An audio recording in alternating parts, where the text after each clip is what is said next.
Welcome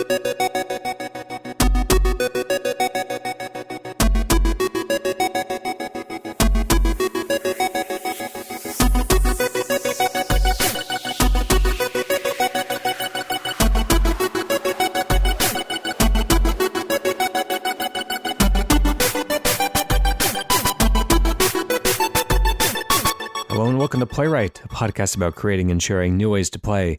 My name is Ryan Hamann. You can call me H. And I'm Ryan Quintal. You can call me Q. And before recording today, we were both playing a little bit of The Division 2 separately. I played the first half-hour tutorial, getting up to speed with the controls. Oh, soon you'll be eligible to actually play with me. Eligibility, yes. Yeah, I've not played enough to really have an opinion about it yet, but are you one of the types that has gotten kind of fully into the loop of the game? I've gone in and out of it, right? So as it's one of these live games, as I logged in today, it's a free-to-play weekend, and I jumped on for, listeners of this show or listeners of Cane and Rinse and seeing if anybody wanted to join along. And they've added, they've done the live game thing where they've added a ton of stuff, and I came into a series of 42 dismissible dialogue boxes, all telling me about new mechanics that are just going to complicate my time, because these games have to they find their audience and then they're feeding that audience usually additional complication to keep it exciting. And so it took me a little bit to ramp back into it, but yeah, it feels good. If you want to play, let's do it. Yeah, we can definitely hop on a game sometime. I'm from the wrong Washington, so unfortunately I won't be able to help much with the navigation, but it's a pretty setting from what I've seen so far. I've been playing around with the graphics settings, trying to get it to look as nice as possible without melting my GPU, but it's very nice looking game. One of the things is that you can't change the graphics settings until you're past the character creation screen, which meant that the temperature in my computer was raging out of control while I was trying to be careful and finish a character that I wanted to spend the next however many hours with. Really? And boy, that is not a time pressure that you want to be under. That's kind of crazy. Yeah, I started the game, was playing a mission, and then found out I needed a driver update. It didn't even really pass through my mind to question whether or not it was totally chill to update my graphics drivers at the same time. And so I went ahead and I clicked on update my graphics drivers, and it did indeed crash the Division 2 to do that. So I guess I got to pay a little bit more attention to my technical requirements. Anyways, that's our thorough in-depth review of the Division 2. Yeah, perfect. Join us next week, I suppose, for some more chat about graphics configurations and computer woes. It's going to be, quote, lit. Indeed, just like my graphics card almost was. Yeah. All right, let's get to the actual video game ideas. Who goes first this week? It's been so long. I think it is me this week. Okay, that sounds right. Why don't you go ahead? So this week I'm pitching to you something that's going to start like a Ryan game, and we'll see if it stays like one. Or a Q game, I should say. I'm thinking about a city sim here, H. But the point of the city sim is to kind of build up and scale infrastructure and build out city blocks. But what you can do is you sort of, as the mayor, are playing more of a crazy, wacky Sunset Overdrive like character, and as your city is built up, it's giving you more of the world to go and explore and platform around on and kind of go Tony Hawk style all over the place. You can imagine kind of scaling around the city and stuff like Sunset or Crackdown or something like that. Of raising the macro stuff of taxes and economics and building those things up. Maybe you are getting buildings to get taller, and then you're able to reach new heights and maybe new collectibles in parts of the environment. But as that sort of city progresses, your world itself expands and progresses. Let's go ahead and start the clock there. I like this a lot. I think this is really fun. There's a game that this is reminding me of a game, but I can't quite put my finger on it. But I just remember kind of having the sensation of kind of running around a large open area with kind of, navigational challenges and having to kind of I don't know, necessarily put out fires, but fix small things kind of here and there across this world and kind of keep things in order operationally. Is that, so, obviously we'll have the kind of micro or macro management elements, but are you also kind of getting into the nitty gritty of keeping, pipes from bursting and kind of fixing things on that level. It's almost like if you could imagine Grand Theft Auto when you switch characters, except for when you the camera first goes and kind of bangs out by 2 levels. I think you could then just stay at that level and you're kind of in a City Skylines mode now. So what's kind of interesting is you wouldn't be entirely incentivized to create necessarily a healthy functioning city. Maybe you could have something where you want to cause a traffic jam at a particular point, so you have some additional platforming you can do in an area, or you want to bring potentially it's a very small neighborhood, so there's not a lot of people there, so you're kind of manipulating the design of your city to drive people to a location. So it's almost like you might almost have to have no financial repercussions for the design of your city and have it be more of a sandboxy playground. There's speaking of the Division 2, which we've been playing, you can obviously kind of pull up that kind of large macro map, which expands as like a hologram around you.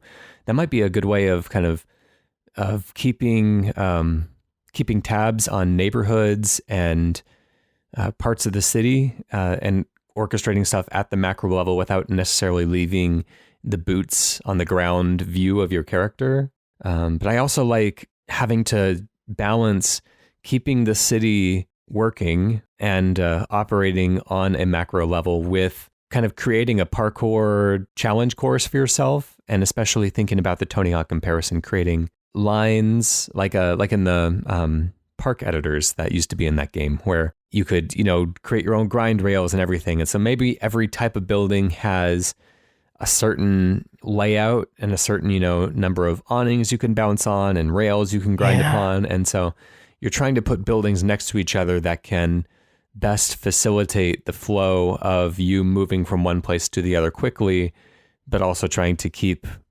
things in a logical order that will serve the population. I think you could also really have those, there's moments in these city builder games where they're like, hey, now you fully have access to the ability to say, place an entire landmark inside of your city. I love the idea of getting those landmark accesses, and now you have a skate park, for example, slapping that down as long as maybe there is money and you can afford it or whatever, you're able to put it in a part of the city and then kind of gain access to a whole new area or a whole new mini game or something.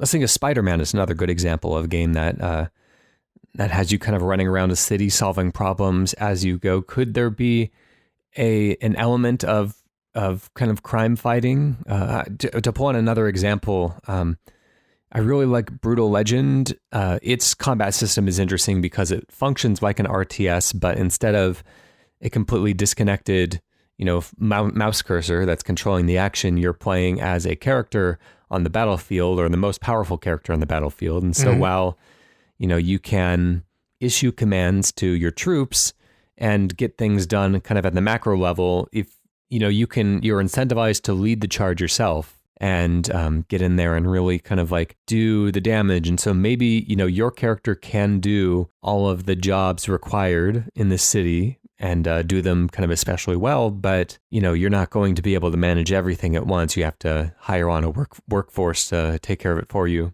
I think you could also potentially have, if there was, let's set this in a sci-fi or a sort of fantasy Sunset Overdrive setting, maybe the reason why you need to build up your city and give it additional infrastructures to protect it from some invading force. So maybe you're trying to build a city in a monster apocalypse type of thing.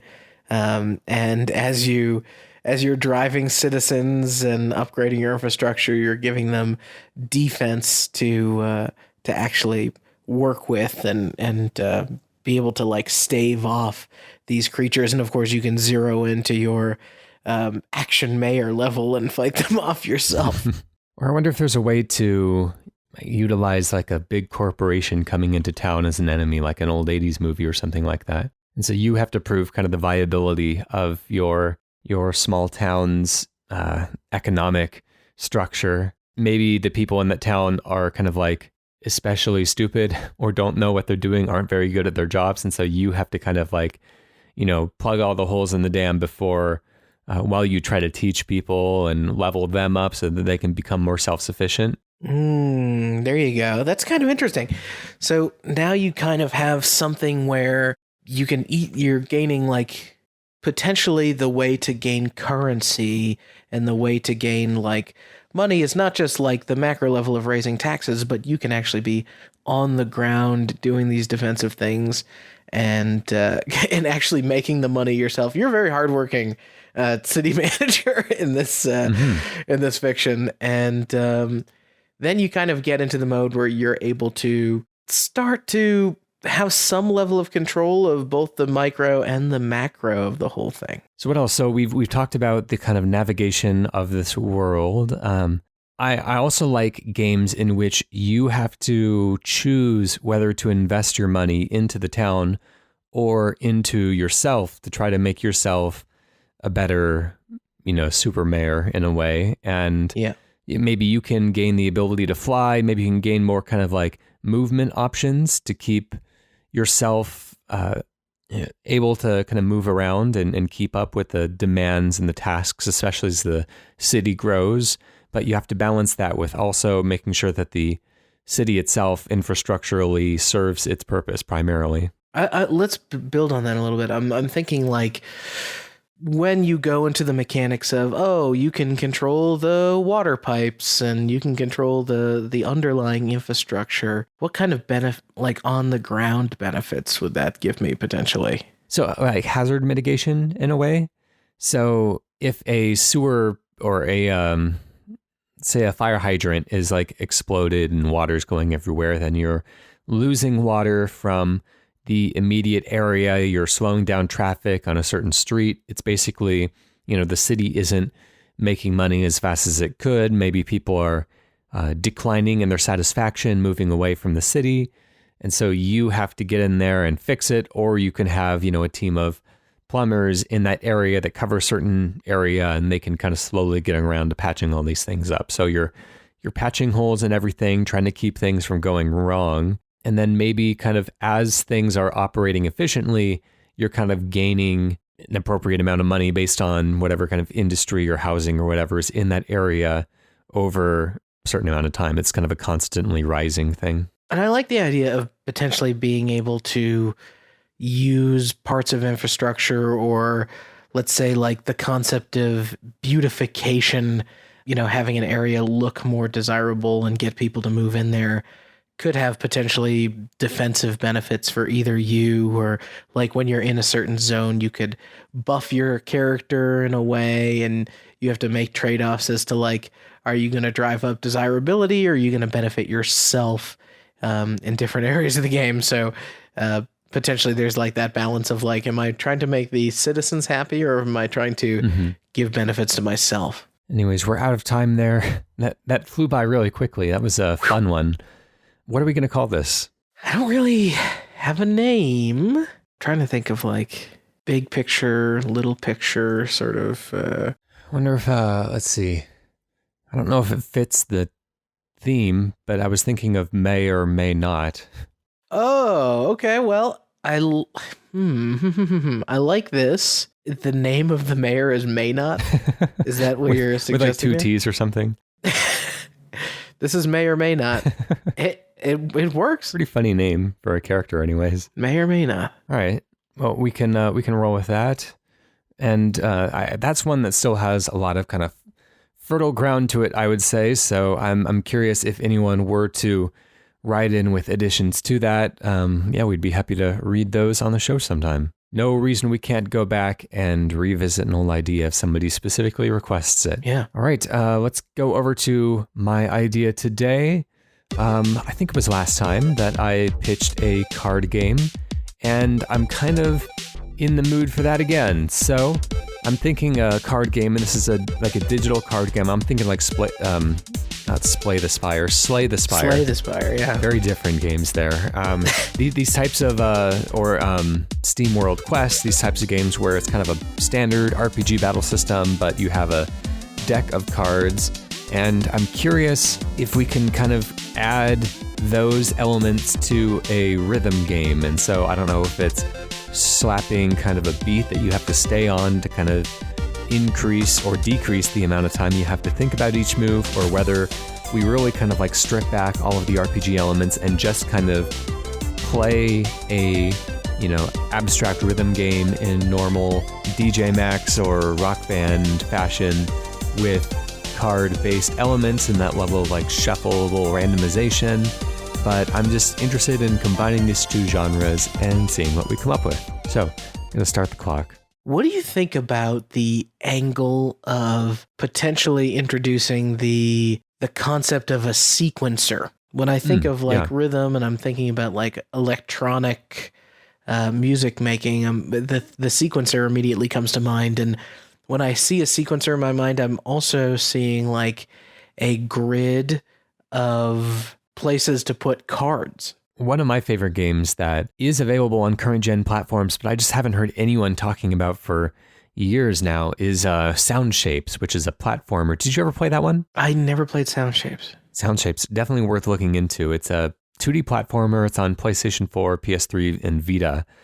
2D platformer with a very kind of like minimalist aesthetic. It's kind of heavily leans into like a construction element where you can make levels in kind of a Mario Maker kind of way, but all of the levels are also sequencers. And so each screen is a sequencer with a bar that runs from left to right. And as you place elements like enemies and platforms and stuff into the world, they trigger notes based on whatever instrument they represent in the sequencer. And so you're both constructing levels and constructing songs. So the best levels are kind of a balance of those two things. And there are little pickups that you can grab. And so as you pick them up, then it adds notes to the song that's playing. And it's a really cool little game.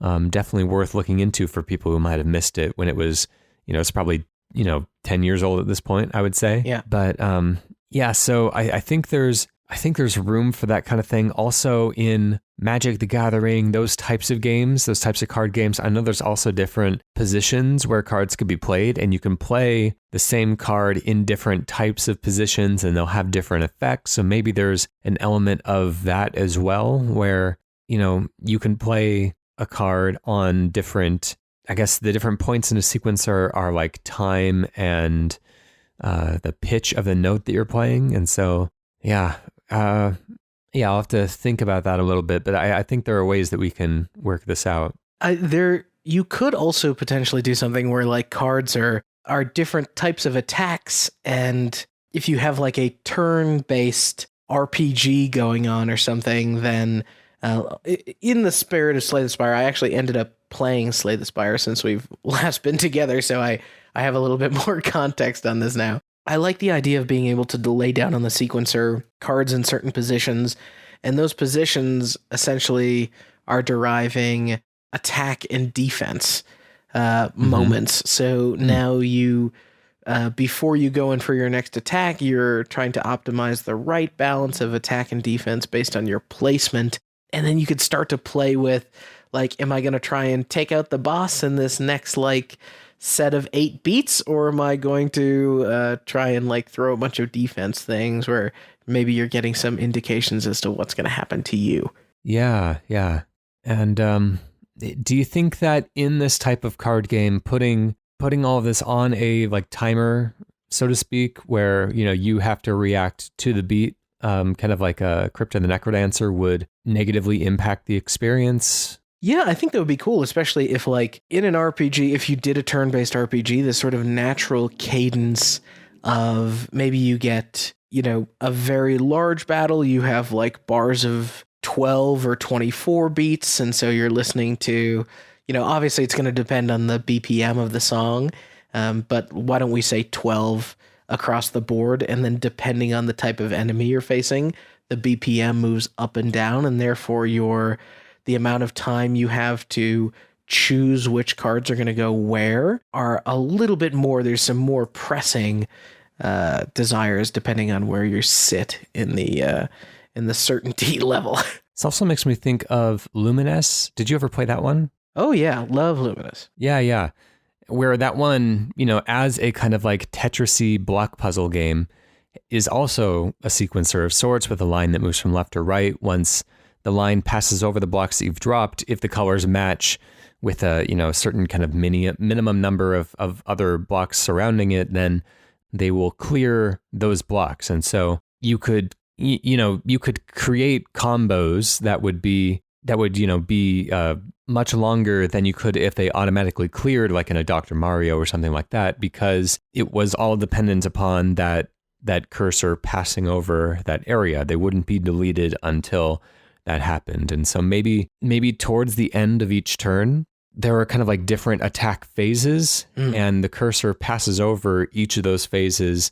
And so you do have more time to think about and place your most impactful cards towards the end, but maybe the beginning phase, the first couple attacks you get out, or the first couple kind of defensive things you can layer upon your character, go by pretty quickly. And so if you're not prepared to act on those, or if you aren't, if you don't just kind of like act on them on a whim, then you might miss out on the opportunity to do anything with them. What I like about that too is you have that Luminous like bar tracing across the screen. In the same way in Luminous, if you have a group of things and you don't quite lock them in time for the bar to pass, sometimes it'll pass over just half of them and kind of mess up your group a little bit. Imagine like if you place your card at the very last second, however much of the line like traces over the card is the like percentage effectiveness of the move that you just did. So you get like only half of your attack power when you play it last minute. Yeah, that's a good move. One of the things recently, I actually, just this last week, I've always kind of wanted to learn how to use like DJ tools, like turntables and jog wheels and the faders and all the effects knobs and the little buttons and stuff. And so I decided to just buy like a really kind of cheapo, not, still pretty decent, but I decided to buy a turntable set for myself and just kind of like, let's figure out how this works. And it's pretty cool. It's complicated, but there's one of the aspects that I really like, which, I've done before in just kind of my purely digital editing of music, is matching BPMs. Yeah. Being able to kind of like, if things are in tune or aligned with one another, then, obviously you're going to have a much easier job of making the transition sound smooth. And if they fall out of tune, then you have to do something to correct it, or the more kind of like the riskier things that you could do as a DJ, like scratching and stuff like that, are more likely to throw things out of tune unless you like really know what you're doing. And so maybe there's an aspect of kind of coordinating BPMs between the player character and the enemies. And if you fall out of beat, they become more powerful if you're in beat. Almost like in Def Jam, what was the Icon for the 360, where you're kind of always kind of modulating between a track that you own and a track that they own. And if your song is playing, then things are going to go in your favor generally during the fight. And so I like kind of incorporating that element into the battle as well. What's kind of interesting about that is now you kind of enter into a scenario where you're kind of, I'm thinking like it as a fighting game and it is like a speed thing. Maybe there's like when a beat drops or when there's certain musical cues, you can get moments where you actually decide to like play a card in a moment. So there's like bonus outside of your turn type of stuff. And now you can kind of, the drums just kicked in here. If you're able to play a card that syncs up with that in some way, you get some kind of bonus. Yeah, I do like the concept of there being kind of macro events that would happen like a beat drop that, no matter whose turn it takes place within, you can both, it's almost like, here comes the bomb. You either put up your walls or you use the blast to your advantage as much as possible. It could be like a game of hot potato even, if there's ways of ending your turn early, like by going for half a measure instead of a full measure, knowing that the beat's going to drop in their turn, then you have the advantage of not losing out on essentially a normal turn. You'd in mitigating what the drop would do. It's complicated, but anyways, we are out of time on that one as well. It is complicated, but I think it's good. I think there's some cool stuff there. I was thinking of the name Knights of the Turntable. I mean, that does it. You're 2 for 2 with names today, so I'm not gonna stand in your way. Okay, all right. Well, let's go over to our community. This one comes from Chesney Mooncalf, who says, "Hey guys, hope you are well. I don't have an idea for a game as such, but I wondered, with the release of Dreams, whether you would consider taking one of your favorite game pitches from the podcast and attempt to make it in Dreams. You could do a section on the podcast charting the progress of the game, maybe." Oh. That's a cool idea. I don't know if this will necessarily be our pitch for the day, but it's something that I think we could probably think about. We're nearing, it's still a few months away, but we're nearing our beginning of our 4th year, our year 3 point. And so maybe that would be a fun thing to do, to actually produce something playable within Dreams. Do you own Dreams at this point? So I've yet to actually get another PS4 after I traded mine in. I know the Pro's having a good sale of I think like $100 or so off right now, but I'm in that weird zone of now. Do I just wait for the PS5? And it kills me. But plus I got to get my Xbox first. That's just I'm that guy. So what timeless character would we have to put in Dreams? Well, I feel like the easy answer would be Wiggle and Joe. Yeah. There's one. But man, I would love to have listeners contribute to this, and almost like a game jam of sorts, like go through various pitches that we've done in the past and just kind of like see what we can make in Dreams, and then we could play some of them during a live stream or whatever. I think that would be a lot of fun. It's a lot to ask of people because, it's not easy to make games even with such user-friendly tools, but it could be a lot of fun. But I'll try to, get in there and execute on a couple of our ideas. You never know. I would definitely love to play it. I'm looking through some of our history right now to see what games we've pitched that would sync up well. We have let's see here. I think Drill Newell was pretty good. I think Drill Newell is kind of the SteamWorld Dig-esque kind of game. And then you had in that same episode Life Serial. What was Life Serial about? Do you remember? Not off the top of my head. Was that the one that was about making a podcast? A murder podcast? Oh, yeah, I think so. And then I do remember, I think this was your pitch, was Lumberjacks Dynasty Warriors? Yeah. So kind of... That could be fun in Dreams. That would be really fun in Dreams, having all the trees and being able to chop those down, kind of swinging your axe around, upgrading your well, I guess lumberjack-like abilities. I would love to see, I think I pitched, I'm looking back on episode 119, Pilot Wings Across the Sea. So this, another Pilot Wings. I think Dreams has all the right physics and makings of being able to do an unofficial Pilot Wings sequel. I think there's a lot of possibilities here. So let's open that up. If anyone in the community wants to try their hand at making a game in Dreams, doesn't matter how polished it is, but yeah, I will definitely, if some of these come through, we'll definitely take some time out to play them. We'll record that. We'll make that an episode of the podcast, a live stream, whatever it is that makes the most sense. But we can kind of, potentially work towards something like that for the end of year 3. I am bold enough and ready to say that if you make a playwright game in Dreams or out of Dreams, we will build a custom page on the website where we will feature your games. We'll have a review section. We'll have screenshots, video.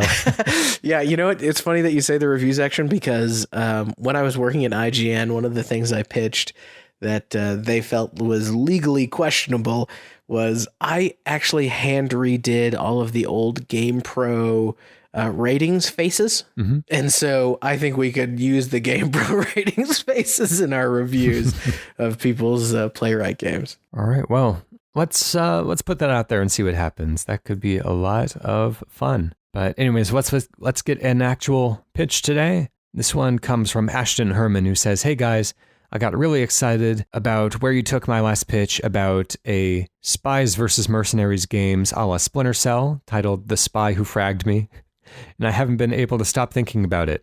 I want to revisit the general concept, but I thought up a new twist. The game is set in a medieval fantasy, high or low, world. Oh, and it's a hero shooter. Each team is made of 4 players, 2 stealth and 2 enforcers. Players choose from a roster of 6 to 8 characters, which is split evenly between stealth and enforcer archetypes. Stealth characters might include someone like Garrett from the Thieves series, with an arsenal of special arrows, or Ezio from Assassin's Creed with hardcore parkour skills. Enforcers might include Uther from Warcraft, who swings a massive hammer and can heal his allies, or Gandalf the Grey, who uses magic and melee. The rules are similar to the last pitch. Stealth players play in the third person, while enforcers are in the first person. Stealth players aren't nearly as lethal as their counterparts, but they have tools at their disposal to hide and sneak through zones undetected. Each team is tasked with several objectives, like stealing an artifact from the other team's side of the map, or maybe destroying the structure and escaping undetected. Enforcers defend their respective objectives, while stealth players are effectively the offense players. I think the end result would play markedly different from the Splinter Cell games that inspired my pitch, and I think that heroes would add some fun personality and variety to the game. Thinking up new types of personalities for heroes would be fun too. All right, let's go ahead and start the clock. So I wonder if, let's say this is going to be a hero shooter, Ashton, for a second, and we want to do some monetization here. We're going to think about that money. I love Great the place idea. To start. Right, perfect place to start. I think what's kind of interesting is in Overwatch, you have like the mix of first and third person, depending on sort of the mode that you're in. You can certainly see all the other characters. And I even think there's like ultimates and stuff where you're very much in third person. Am I mistaken with that? Maybe I am. You're probably right. I'm thinking really of play like, a lot of Overwatch. Yeah, I think not Roadhog, but the guy that becomes the like spinning, blowing up wheel kind of goes into third person there. But yeah, so stealth and enforcers, and the of course we're going to sell a bunch of skins for this is my point that I've generally tried to make. Okay. But the enforcers in a medieval or high or low fantasy setting, I think you're going to get something that ends up feeling like what, Elder Scrolls or Chivalry or something like that. Yeah, I was thinking there's Mordhau and Chivalry, these kinds of like combat based games using medieval weaponry, or what was the one that Ubisoft did, For Honor? Oh yeah. That, and I think that's entirely in third person. Mm-hmm. So one of the things that's kind of a way of thinking about what the combat might be, or in high fantasy, I think like the only way to really quote stealth, because in Splinter Cell you have shadows and you have like night vision, you have all this technology at your disposal. I think you would either need to go very high fantasy and be able to like cast spells, or you go very low fantasy and practical and give these characters the ability to sort of cloak themselves or hide in closets. And I can imagine like a map being a castle, and you can kind of hide in the sort of wardrobe of a bedroom or something, but a place that an enforcer can't quite go, or they'd have to go out of their way to sort of look at. Yeah, I mean, he brings up the example of Garrett from the Thief series. That's a series that's very, tech heavy. I mean, for the time period anyways. But you're using very practical means most of the time to do all the thieving and stealthing that you need to do. So, shooting out candles, or using, manipulating darkness to be able to kind of cover yourself while you sneak around. So one of the kind of clarifying questions, and we can take it either way depending on what we end up liking, is, he mentions very specifically a lot of examples of famous video game characters. Are those just the archetypes that these would be built off of, or is this actually kind of like a Smash Bros mashup of all these characters from different games? Oh, that's interesting. In my mind, it has been an original thing, but all the examples here are existing people, so maybe we need to go in that direction. It could be fun as well. I've always wanted like a game that features like the B tier characters from famous games. It'd just be fun to kind of like see the ones get together that like aren't included in anything else, you know? Yeah, so I'm trying to think of like who I would put in some of these. God, we have Gandalf here. We're going Lord of the Rings sort of lore. What other kinds of... I don't know. Is Geralt even a B tier character at this point? I feel like he's now with Netflix and stuff. He's skyrocketed. Since Soul Calibur, he's a popular one now. What about oh gosh, I was just thinking of, I mean, yeah, anyone from the Soul Calibur stable could fit in. What about Arthur from Ghosts and Goblins as well? Oh, okay. We're going that direction, huh? All right. So, man, how about some people from Golden Axe? I feel like we could maybe do the Golden Axe crew showing up in here. And who else is a wonderful... I'm trying to rack my brain for these like fantasy or medieval characters from video game history, people who wouldn't have a chance of ending up in Smash. Well, this is a bit of a cheat, but she has a history of time travel. You could include Carmen Sandiego. That's pretty good. She always appears to just kind of find herself wherever or whenever she needs to be. That actually makes me wish she could play as like Olmec from Legends of the Hidden Temple, as long as we're in like kids game shows. But he would be very obvious. A large floating head would do it. So let's talk about like some of the mechanics here, right? What does stealth look like in fantasy? I'm imagining that sort of Harry Potter invisibility cloak, being able to put that on you sort of, but if you move around or you're not completely still, you're not holding your breath or something, people could potentially see the displacement if they've got a keen eye. Yep, or kind of like the thieves from Team Fortress 2, where you can impersonate a member of the other team. I also love the moment, speaking of Lord of the Rings, there's a part in that movie where I think it's Frodo or somebody just has their cloak on in just the right way where it ends up looking exactly like a rock. It's almost like that dude who paints himself in the Hunger Games or something. I do like the idea of a character that can, in the vein of the Hunger Games person, paint themselves very quickly, like cast an ability that is paint yourself quickly over time. And what it does is like put the texture of the environment on you so you can see if you like just stay still if the person can see you. We'd have to find a way of balancing the magical and practical characters, you know, that could be a difficult thing because you would think magic would just be so superior because like if it's not, then like why do these people bother learning magic in the first place? But at the same time, you can't just have a wildly unbalanced system. Right. I think I mean like the thing that I like to play in RPG like games is usually a wizard or sorcerer in some way because it's the glass cannon, right? Like you really can't take the hits. So I think first of all, you have to make a pretty decent power disparity, but maybe in this universe, in this game, even magic is not totally effective, right? Like the biggest thing that the spies had on their side was the ability to, you know, sort of shock grenade or rather flashbang and kind of have these distraction things. So magic probably has to be a device more of defense than it would be, you know, like I'm going to stand in the corner and I'm going to cast magic missile Dark Soul style until the other person's dead. Utilizing light and darkness would be an interesting mechanic in a kind of multiplayer game like this, and maybe kind of setting up torches or little kind of magical sprites of light could be just as effective as setting up a turret in another game, because maybe people are really maybe the sneaky folks are really, really fragile and really easy to take out. And so they're really relying upon people not being able to see them. You could also have a system where there's environmental things that the people who aren't magic wielders can get a hold of to give them an advantage. Perhaps like taking a torch off the side of a wall could suddenly make you go from invisible to casting a shadow in the right way. So those people really feel like the powerful hunters. I think that's the thing about the Splinter Cell multiplayer that was so good, is that there was a real lethality.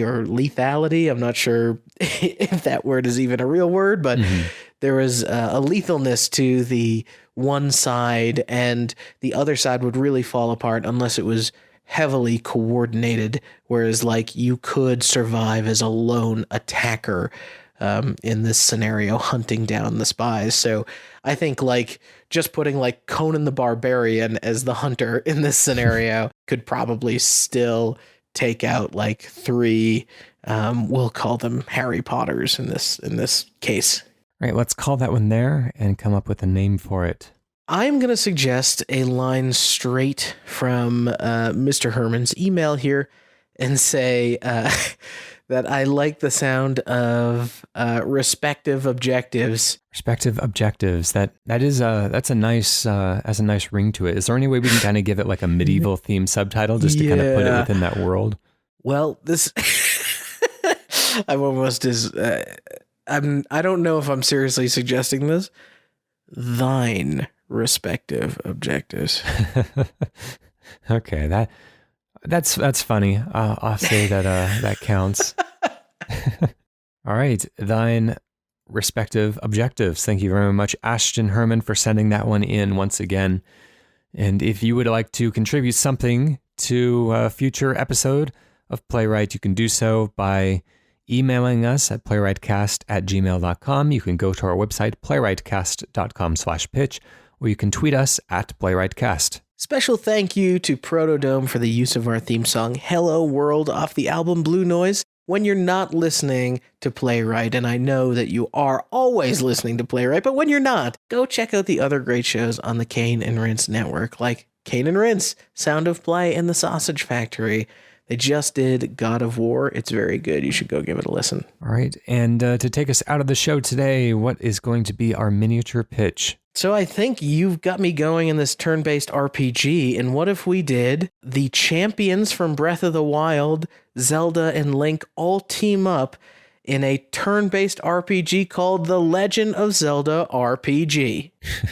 Wow. All right. Creative. Hey, cool. Super Mario did it. I can do it. That's true. That's true. Super Mario did it. You can do it. That's what Sonic's been saying for generations now. That's right. But hey, he's in a movie now, and apparently it's not terrible. So who's the joke on at this point? Guess we'll see once the Mario movie comes out next year. I know, crazy. Anyways, that's our show. Thanks for listening, everyone. Bye.